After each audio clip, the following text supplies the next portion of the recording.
Niterói, 1966.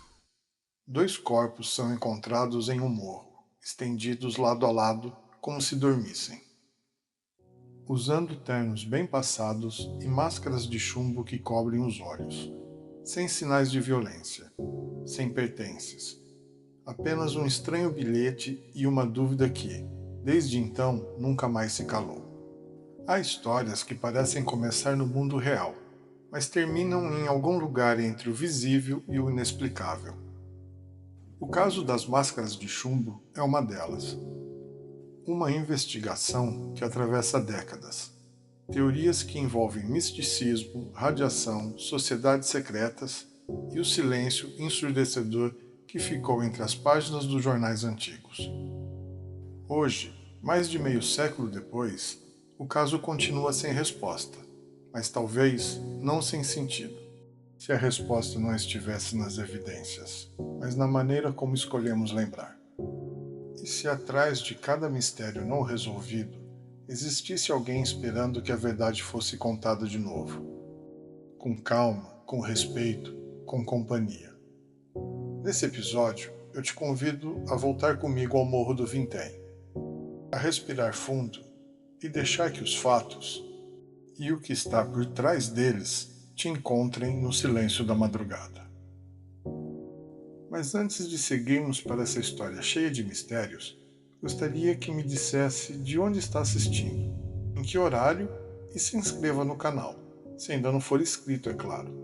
Assim, posso trazer cada vez mais conteúdos melhores para você. Muito obrigado e vamos à história. O caso das máscaras de chumbo. Os homens do Morro do Vintém. Era uma sexta-feira comum, 20 de agosto de 1966, quando o menino subia o Morro do Vintém para soltar pipa. Um daqueles dias de céu aberto e brisa leve, típicos do inverno fluminense. O garoto escalava as pedras como quem conhece o caminho de cor, sem imaginar que, dali a minutos, encontraria algo que mudaria sua vida para sempre. Entre a vegetação rala e o mato amassado, ele viu dois corpos. Estavam deitados lado a lado, sobre folhas de bananeira, com os rostos cobertos por máscaras de chumbo, daquelas usadas para proteção contra a radiação. Usavam ternos alinhados, e o chão ao redor parecia intocado, como se tivessem sido cuidadosamente colocados ali. Assustado, o menino correu. Chamou os adultos. Em poucas horas a polícia chegou até o local. E rapidamente a notícia se espalhou. Dois homens mortos, em circunstâncias misteriosas, num ponto alto e isolado de Niterói. Os cadáveres eram de Miguel José Viana e Manuel Pereira da Cruz, técnicos em eletrônica, vindos da cidade de Campos dos Goytacazes. Ao lado deles, poucos objetos, uma garrafa de água mineral vazia, dois bilhetes enigmáticos e uma espécie de capa de chuva plastificada. E um detalhe ainda mais inquietante. Um dos bilhetes dizia, com uma caligrafia quase infantil, mas perfeitamente legível: 16h30. Estar no local determinado. 18h30. Ingerir cápsulas. Após efeito, proteger metais. Aguardar sinal, máscara. É nessa hora que a gente para respirar. Porque não importa quantas vezes leia esse bilhete, ele nunca parece fazer sentido de verdade. É quase como ouvir alguém tentando explicar um sonho, com palavras que não combinam entre si. E o mais desconcertante para mim é imaginar o silêncio que havia ali, quando a polícia chegou. Nenhum sinal de luta, nenhuma marca de arrasto, nenhum vestígio de sangue. Só dois corpos imóveis, mascarados, como se estivessem participando de um experimento ou um ritual. Muitos dizem que a primeira pergunta da investigação foi: o que aconteceu? Mas talvez a mais importante tenha sido outra: o que eles estavam esperando acontecer. Quem eram Miguel e Manuel? Antes de virarem manchete, antes das máscaras, antes do morro, Miguel e Manuel eram só dois homens comuns, trabalhadores, técnicos em eletrônica, apaixonados por circuitos, rádios e ondas invisíveis que cruzam o ar. Tinham amigos, famílias, preocupações. Não eram milionários, nem malucos, nem místicos, pelo menos não à primeira vista. Ambos moravam em Campos dos Goytacazes, no norte do Rio de Janeiro. Uma cidade de interior em ritmo de crescimento, com sotaques lentos e rotina previsível. Lá eles tinham uma pequena oficina onde consertavam aparelhos eletrônicos, radiolas, televisores, rádios de comunicação. Era uma época em que a tecnologia ainda tinha cheiro de solda e o barulho do chiado no dial era quase um idioma próprio. Nos dias que antecederam a viagem, nada pareceu incomum. Para os familiares, era só mais uma ida ao Rio para comprar peças. Uma desculpa que, àquela altura, ninguém questionava. Mas agora, com tudo o que sabemos, esse detalhe começa a incomodar. Eles saíram de casa no dia 17 de agosto de 1966. Levaram dinheiro, roupas formais e pouco mais. Pegaram um ônibus, chegaram a Niterói. Fizeram algumas compras. Testemunhas dizem que estavam calmos, outras que pareciam tensos. Alguém os viu comprando uma capa de chuva. Outro diz ter escutado um deles perguntar por um lugar mais alto, mais afastado. E, no meio desses pequenos rastros deixados pelo caminho, está o bilhete. Estar no local determinado, ingerir cápsulas, aguardar sinal, máscara. É aqui que a linha entre lógica e mistério começa a ficar turva. Alguns investigadores acreditam que os dois estavam envolvidos com algum grupo de estudos espiritualistas. Falava-se de ciência espiritual, de experiências com magnetismo e contato com inteligências superiores. Um dos termos que apareceu com força nas semanas seguintes foi radiestesia, a prática de detectar energias invisíveis com instrumentos rudimentares, como hastes, pêndulos ou a própria sensibilidade do corpo. Outros foram além. Sugeriram que eles estavam tentando algum tipo de contato extraterrestre, que as máscaras serviriam como proteção contra um tipo de radiação ou luminosidade intensa, que as cápsulas seriam parte de um ritual de preparação, que o morro era um ponto de recepção. E aqui, como narrador, eu preciso ser honesto com você. Sempre que leio essa história, me vem a mesma sensação. Por trás de tudo isso, ainda existiam dois homens com fé. Fé em algo, fé em alguém. Fé num outro plano de existência que talvez pudesse explicar o que a vida cotidiana não conseguia mais. Fé, talvez, em encontrar sentido onde o mundo só oferecia silêncio. E esse detalhe me pega. Porque entre tantas possibilidades, entre tantas teorias que surgiram ao redor do caso, talvez a mais perturbadora seja essa. E se tudo foi planejado, meticulosamente, mas deu errado? E se eles estavam realmente esperando algo acontecer? Um sinal, uma visão, um encontro, e o que veio foi só o escuro? Essa pergunta me acompanha sempre que volto a esse caso. E, de certo modo, ela é o espelho de muitas outras perguntas que a gente evita. Como aquelas que sussurram antes do sono. E se tudo em que a gente acredita não for o bastante? E se houver algo esperando e a gente não souber ver? A investigação. O que se sabe, o que se esconde. No dia seguinte à descoberta dos corpos, o Morro do Vintém virou palco de uma movimentação incomum. Policiais, repórteres, curiosos, todos tentando entender o que dois técnicos em eletrônica estavam fazendo mortos, com máscaras de chumbo no rosto, num ponto isolado da cidade. E os policiais ali pareciam tão perdidos quanto qualquer um. A perícia encontrou quase nada, nenhum ferimento nos corpos, nenhum sinal de violência externa, nada que apontasse para a causa da morte. E os exames toxicológicos inconclusivos. Dizem que houve demora na coleta. E o tempo, nesse tipo de caso, apaga provas como o vento apaga rastros na areia. A conclusão inicial: intoxicação voluntária. Teriam tomado cápsulas psicoativas e morrido esperando alguma coisa. Mas o laudo foi evasivo, e a ausência de autópsia aprofundada abriu margem para todo tipo de interpretação. Um dos investigadores, anos depois, admitiu que o caso o assombrava. Disse que havia algo no semblante dos corpos, algo como serenidade, como se estivessem aceitado o que ia acontecer, como se esperassem por aquilo. E aí que a investigação tropeça. Porque todas as linhas lógicas tentam explicar o como, mas nenhuma delas consegue tocar no porquê. Por que as máscaras? Por que aquela frase no bilhete? Por que a escolha daquele lugar?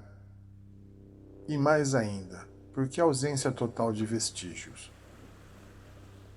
Algumas pessoas acreditam que o caso foi mal investigado, que as autoridades da época não deram a devida atenção.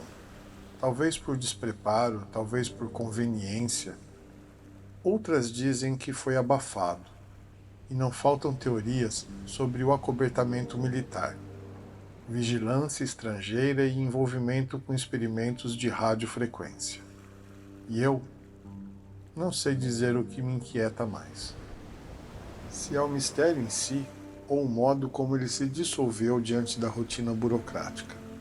Como se a morte de dois homens, com tantos elementos fora do lugar, fosse só uma página arquivada, mais um boletim policial esquecido. Às vezes eu penso que a investigação não falhou por falta de provas. Ela falhou porque tentou explicar o invisível com ferramentas feitas para o visível, como medir silêncio com régua, como querer traduzir fé com a linguagem do concreto. E tem um detalhe que quase sempre passa desapercebido, mas que me arrepia.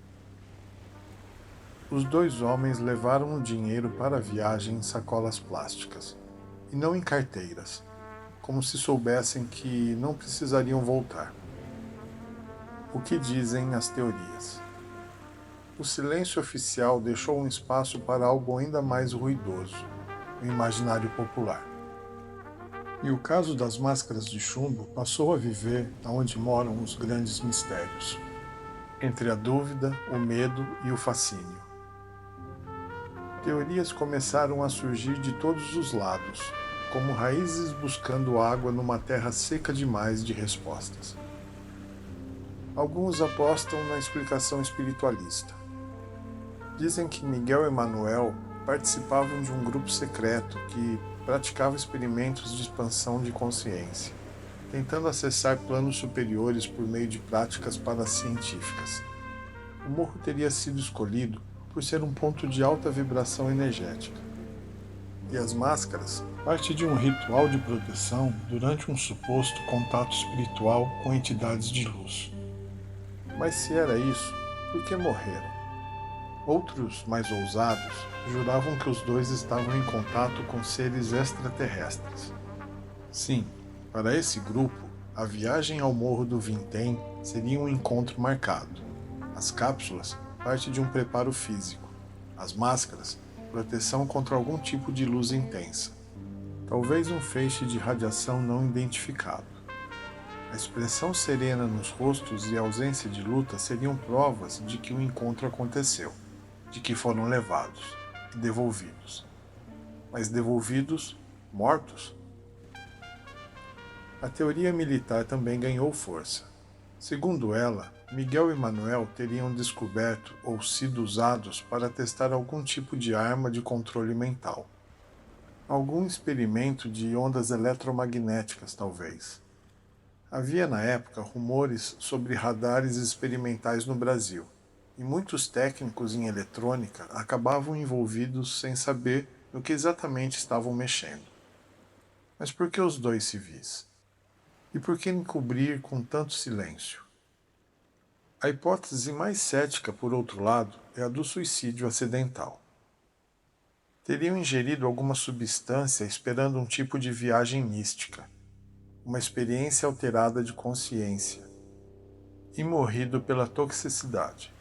As máscaras, um detalhe de proteção contra efeitos visuais esperados. O local, escolhido por isolamento.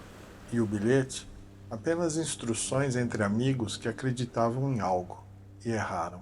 Simples, racional, mas fria demais para explicar tudo.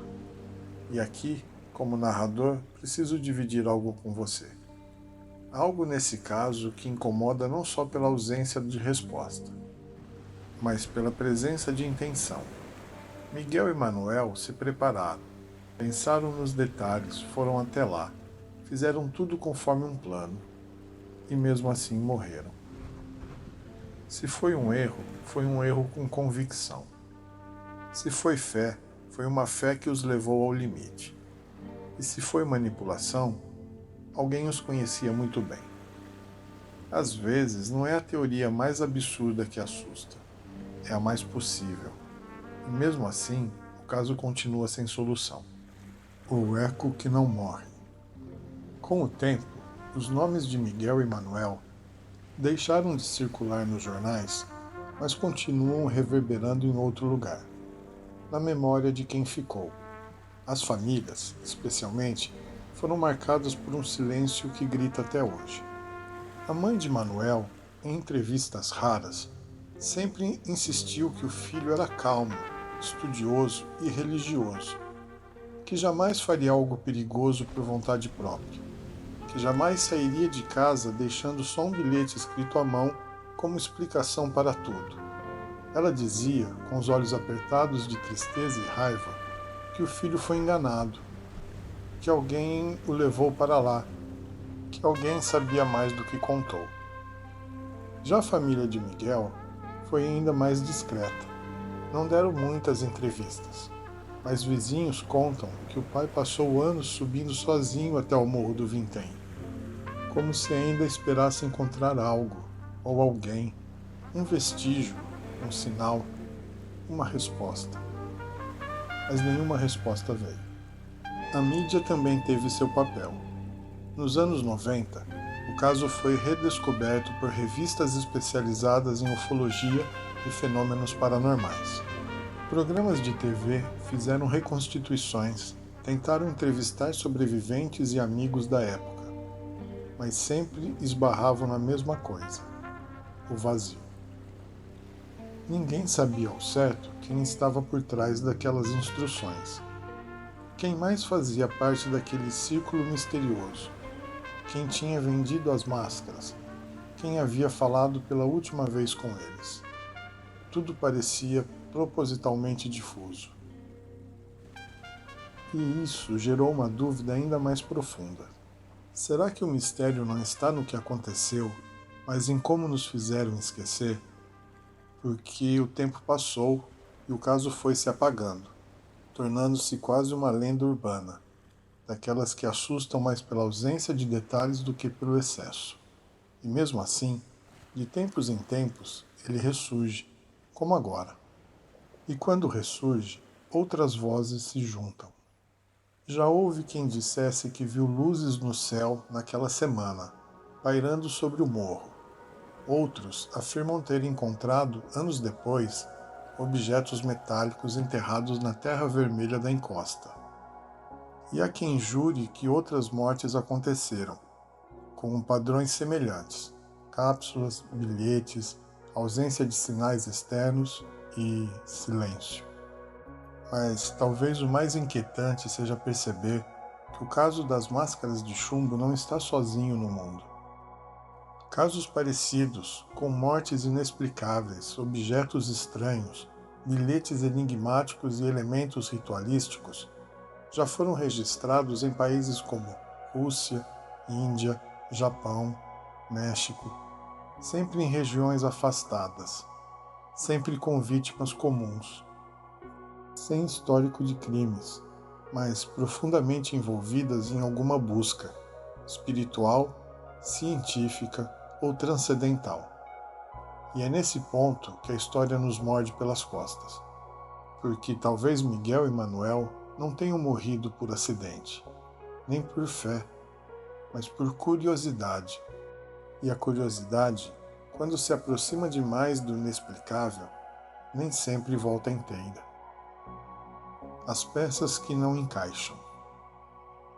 Enquanto o caso era lentamente engolido pelo tempo, algumas perguntas nunca deixaram de incomodar quem mergulhou de verdade na investigação.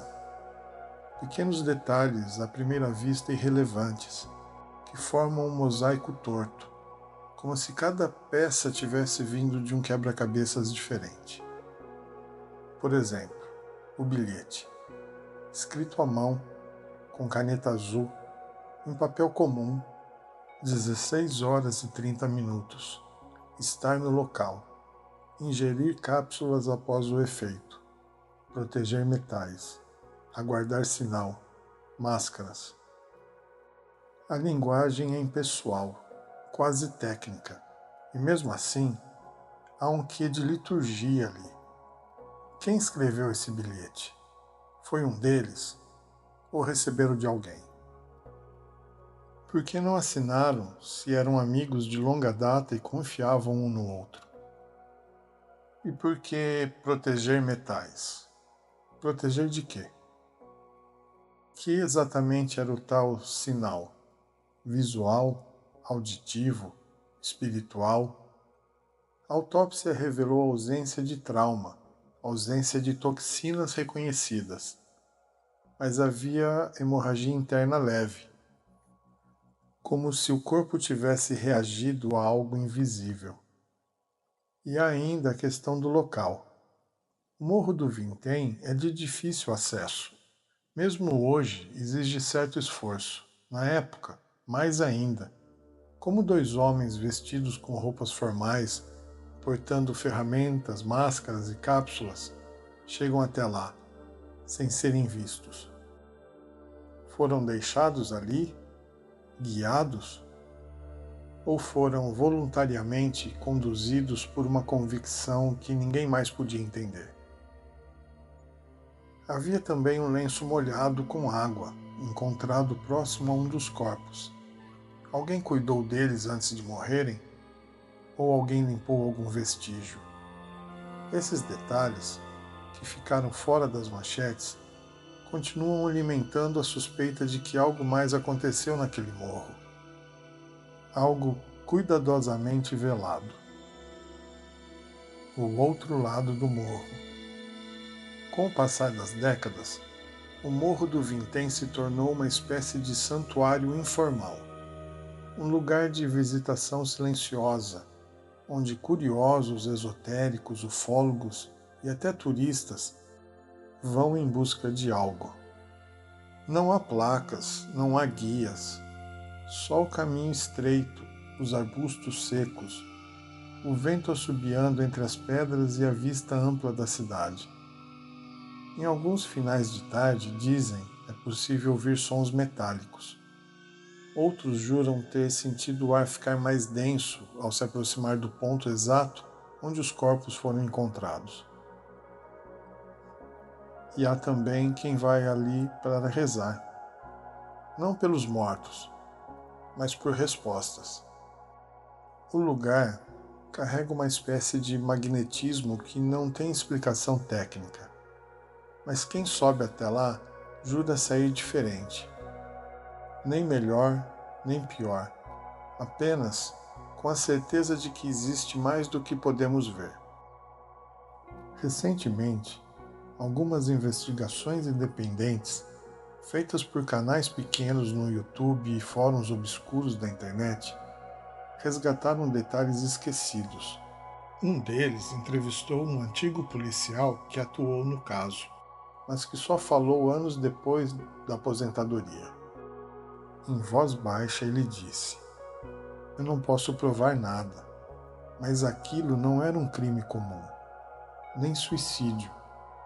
Eles sabiam o que estavam fazendo e estavam com medo, aquele medo que a gente sente quando olha para alguma coisa e entende que o mundo é muito maior do que achava."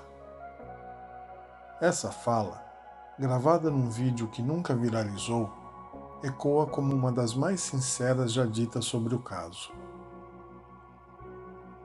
A curiosidade que nos mata. E talvez seja isso que nos prende tanto a essa história. Ela não nos promete respostas, não nos oferece vilões claros, nem mesmo pistas firmes. O caso das máscaras de chumbo é, acima de tudo, uma reflexão profunda sobre os limites da curiosidade humana. Até onde estamos dispostos a ir em busca do que não entendemos? O que estamos dispostos a arriscar quando o desejo de saber supera o instinto de preservar? Miguel e Manuel não eram loucos. Eram técnicos, pragmáticos, racionais. Mas a linha entre ciência e fé, razão e misticismo, pode simplesmente se apagar diante do que não conseguimos explicar. E às vezes, atravessar essa linha nos leva a um lugar de onde não se volta. A história deles termina como começou, no silêncio. Mas o que ela provoca na gente ainda está vivo, no incômodo, na dúvida, naquela pontada lá no fundo da mente, quando tudo está escuro e o mundo, por um breve segundo, parece maior do que deveria ser. E agora, com a noite lá fora quase imóvel e os pensamentos ainda ecoando, talvez reste apenas o silêncio como resposta. Porque há histórias que não foram feitas para acabar. Foram feitas para circular, como o vento entre as frestas, como um sussurro que nunca chega a virar voz, mas que, ainda assim, te chama pelo nome. A verdade é que, no fundo, todos nós temos um morro do vintém dentro da cabeça. Um lugar onde coisas estranhas repousam, onde perguntas antigas se escondem sob a terra, e onde, se a gente parar por tempo suficiente, talvez consiga ouvir passos que não são nossos. Miguel e Manuel partiram e deixaram mais do que dois corpos. Deixaram um espelho. Um lembrete de que a busca por sentido nem sempre leva à luz. Às vezes, leva só a mais névoa. E é aí que você entra. Se esse relato fez você sentir alguma coisa, um frio leve na espinha, uma memória esquecida, ou só a vontade de olhar pela janela antes de dormir, então já valeu a pena. Porque é exatamente para isso que o Realidade Adormecida existe. Para te fazer companhia, para acender uma vela nos corredores escuros da mente. E, quem sabe, te lembrar de que você nunca está realmente sozinho. Aqui, toda história carrega um eco, e cada eco pode ser o início de uma nova história. Então, se quiser continuar essa jornada, já sabe o caminho. Segue o canal, ativa as notificações e, principalmente, volta. A gente te espera, toda semana, entre o sono e o mistério. Boa noite e bons sonhos. Olá, meu amigo e minha amiga. Tudo bem com você? Se você chegou até aqui, eu gostaria muito de lhe pedir uma opinião. Na verdade, duas. Se você já é inscrito ou já ouviu outras histórias aqui do canal, deve ter percebido que essa história de hoje gravei com a minha própria voz. Fiz com o objetivo de testar e saber de você se devo manter a narração para o computador ou com a minha voz mesmo. O ritmo está bom? O tom da voz lhe agrada? Sua opinião é muito importante para mim. E a segunda opinião é sobre os conteúdos que venho trazendo. O tempo do vídeo está adequado? As histórias estão interessantes? Procuro fazer o melhor conteúdo para você. Faço com muito carinho e sempre com o objetivo de lhe ajudar a passar bons momentos em minha companhia. Fique à vontade de comentar e também sugerir temas. Isso me deixaria muito feliz. Muito obrigado e aguardo seu comentário. Até o próximo vídeo e não se esqueça, se inscreva antes que adormeça.